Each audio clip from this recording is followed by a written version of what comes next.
پھر میں نے وہ ساری مٹی اس کھڈے کے اندر ڈال کر زمین کی مٹی برابر کر دی۔ میرے ایسا کرنے سے لگ رہا تھا جیسے وہاں کوئی قبر موجود ہی نہ تھی۔ مجھے بہت خوشی ہو رہی تھی۔ آخر کار میں نے اپنا کام پورا کر دیا تھا۔ میں جلدی سے ہاتھ جھاڑ کر کھڑی ہو گئی۔ اب اس قبرستان میں اکیلی کھڑی تھی، چاروں طرف آنکھیں پھاڑ پھاڑ کر دیکھنے لگی۔ میں سوچ رہی تھی کہ میں نے اپنا سارا کام کر دیا ہے تو جنزاد نہان آخر میرے سامنے کیوں نہیں آ رہا۔ پھر میں یوں ہی بے مقصد اس قبرستان سے نکل کر جنگل کی طرف جانے لگی۔ تبھی مجھے اپنے پیچھے جنزاد نہان کی آواز سنائی دی جو مجھے رکنے کا کہہ رہا تھا۔ میں حیرت سے پیچھے مڑ کر اسے دیکھنے لگی، پھر اسے کہنے لگی کہ میں نے تمہارا کام کر دیا ہے، کیا تمہارا بیٹا سچ مچ اس قید سے آزاد ہو گیا ہے؟ وہ میری بات سن کر کہنے لگا، ہاں، تم نے ہمارے ساتھ بہت بڑی نیکی اور بھلائی کی ہے۔ میری دعا ہے کہ تم جس کے ساتھ خوشی سے رہنا چاہتی ہو اس کے ساتھ خوش اور آباد رہو۔ آج تم نے ہماری خاطر جو کام کیا ہے اس کا احسان تو ہم ساری زندگی نہیں اتار سکتے، لیکن ہماری زندگی میں جو بھی پریشانی یا مصیبت ہے اسے دور کرنے کی ہم پوری کوشش کریں گے۔ اس کا مطلب تھا کہ اس کا بیٹا داؤد سچ مچ اس قبر سے آزاد ہو گیا تھا۔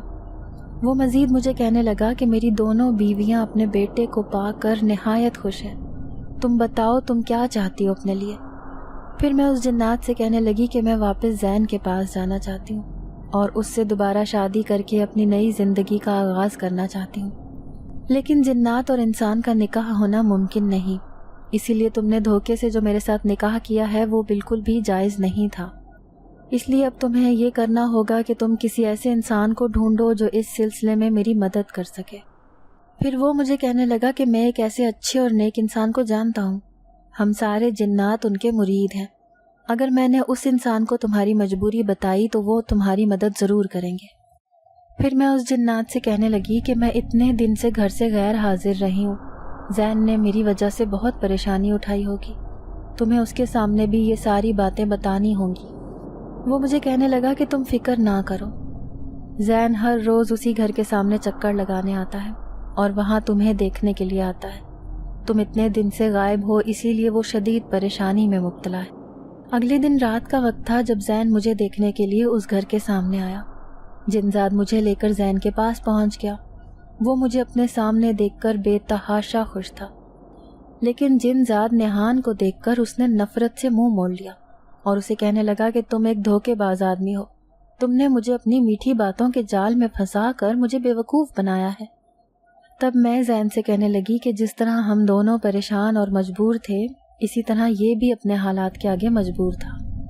زین حیرت سے مجھے دیکھ رہا تھا، پھر مجھے غصے سے کہنے لگا کہ لگتا ہے تمہیں اس شخص سے کچھ زیادہ ہی ہمدردی ہو گئی ہے۔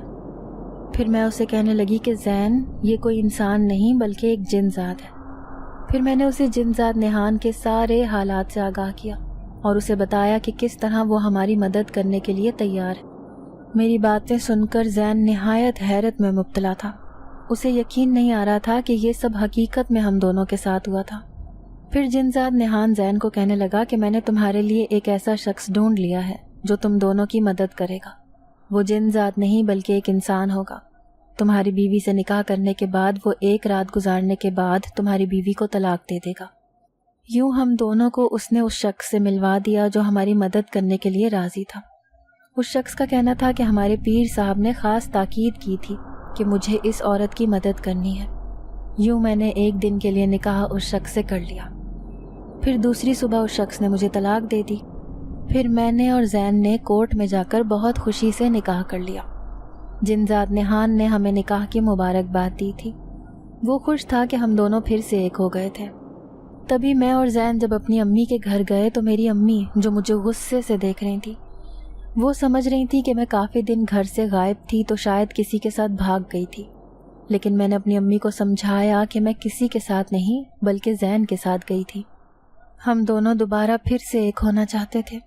زین نے میرا ایک شخص سے نکاح پڑھوا دیا تھا اور مکمل اسلامی طریقے کے مطابق ہم نے نکاح کر لیا ہے۔